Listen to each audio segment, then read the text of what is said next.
जिक्र किया था कि गुरबानी चल रही थी, गुरु ग्रंथ साहब का प्रकाश घर में किया उन्होंने। मैंने दर्शन भी किया, वहां बैठ के मैंने पाठ भी किया, क्योंकि मेरा नित्य नेम का टाइम था रहर साहब का। जब मैं गया तो वहां बैठ के मैंने पाठ किया। अब क्योंकि बच्चे बेटियां यकीन करने लग गई थी और निरंतर उनके कमरों में, सबके कमरों में पाठ चलता था, पूरे घर में पाठ चलता रहता था, तो उनकी बेटी को पीएचडी करनी थी। ये आपको बताएंगे, पंजाबी में बताएंगे। उस वक्त मैंने इंटरव्यू पंजाबी में रिकॉर्ड किया था। तो उसको पीएचडी करनी थी, लेकिन उनको गाइड नहीं मिल रही थी। तो उन्होंने बड़ी कोशिश की, लेकिन गाइड नहीं मिली। जब गाइड नहीं मिला कोई, तो फिर उन्होंने कहा कि मैं वो इंटरव्यू के लिए चली गई और कहा कि मैं फीस जमा करवा देती हूं। तो ये आपको बताएंगे कि कैसे बेटी वहां चली गई यूनिवर्सिटी में, पंजाबी यूनिवर्सिटी में, और वो फीस भरने के लिए जो उनका इंटरव्यू होता उसके लिए खड़े हुए थे कतार में, और वहां उन्होंने अरदास की।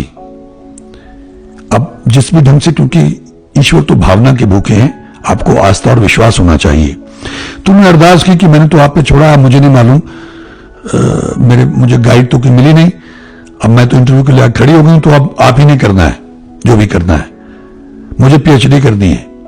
तो एक तरह से बच्चा जिद करता है अपने पिता से या मां से, अपने पेरेंट्स से, तो उसने ऐसे ही प्रार्थना करके खड़ी रही।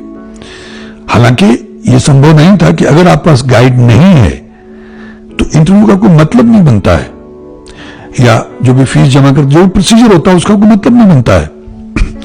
लेकिन फिर भी वो ईश्वर, क्योंकि उनके घर में लगातार चलता, उनके कमरे में चलता था, उनकी आस्था थी, विश्वास था, और ईश्वर से अरदास करके, गुरु साहब से अरदास करके, प्रार्थना करके वो कतार में खड़ी रही। तो धीरे धीरे लोग आगे बढ़ते गए, उनका भी नंबर आने वाला था, दो तीन लोग आगे रह गए थे। अब ये खड़ी थी, कहीं ना कहीं आदमी के मन में दुविधा तो होती है।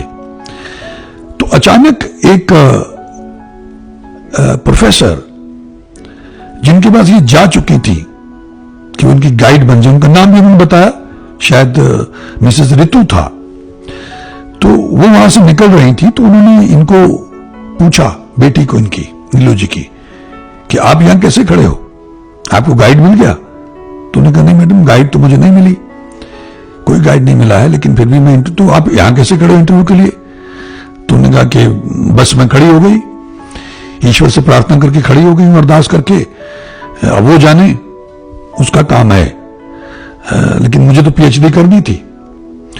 तो उस प्रोफेसर ने उनसे कहा कि बेटा ये बड़ी हैरानी वाली बात है कि कल ही मेरे पास एक सीट खाली हुई है, क्योंकि एक लड़की थी, उसकी शादी हो गई और वो विदेश जा रही है, तो मेरे पास एक सीट खाली है, तो लाओ मैं साइन कर दे। तो वो फॉर्म पे वहीं खड़े खड़े उन्होंने अपने पर्स में से स्टैंप निकाली, वहीं स्टैंप लगा दी, साइन कर दिया, और इनको गाइड भी मिल गई, इनका इंटरव्यू हुआ और इनका सिलेक्शन हो गया, और उन्होंने पीएचडी की, पीएचडी करनी शुरू कर दी।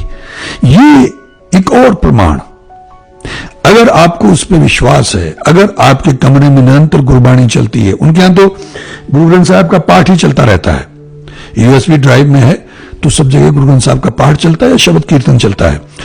तो बच्चों को इतना ज्यादा विश्वास हो गया था जब उन्होंने देखा कि वो एक स्टोर रूम की शक्ल बदल गई, और उसके बाद वो यहां पे इतने बड़े बंगले में आके रहने लग गए। 3.5 एकड़ में जो बंगला बना हुआ था, लॉन्स थे, लेविश लाइफस्टाइल मिल गया उनको। तो विश्वास परिपक्व हो गया बच्चों का, जिनको पहले संदेह रहता था। ये नीलू जी खुद बताएंगे आपको कि कैसे बेटी का दाखिला हुआ पीएचडी में, और कैसे बिना गाइड के वो जाके वहां खड़ी हो गई थी। तो ईश्वर इस तरह से हर कदम पे वो कुछ भी कर सकता है। कीड़ा थाप दे पातशाही लश्कर करे स्वाह, वो पल में मौसम बदल सकता है, वो इतना शक्तिशाली है, सर्वशक्तिमान है। सिर्फ हमारी भावना की बात है, हमारे विश्वास की बात है। तो कैसे इनका सिलसिला शुरू हुआ?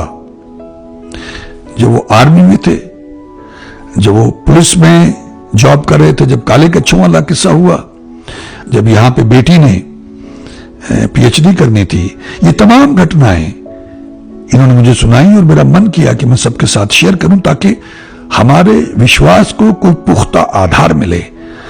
संदेह करते रहेंगे तो कहीं पहुंच नहीं पाएंगे। इन्होंने विश्वास किया गुरबाणी। मैं अक्सर कहता रहता हूं, गुरबाणी लगातार अपने घर में चलने दें, सुने उसे, रात को रिपीट पे चलाएं। देखिए कैसे वाइब्रेशन बदलती है, कैसे वातावरण बदलता है, कैसे आपका जीवन बदलता है, आपके घर का और आपके जीवन का कैसे कायाकल्प होता है। तो नीलू जी को आप सुने कि कैसे इनकी बेटी का दाखिला हुआ पीएचडी में, जबकि गाइड नहीं थी, सिर्फ गुरु पे भरोसा था। अरदास करके खड़ी हो गई और वहां कतार में जब खड़ी थी वहां भी प्रार्थना करती रही। तो कैसे ईश्वर ने, गुरु ने उसी गाइड को जिसने मना कर दिया था लाके वहां खड़े कर दिया, वही मोहर लगा के उनका दाखिला करवा दिया। इसको गौर से देखिए ताकि हमारा विश्वास भी और परिपक्व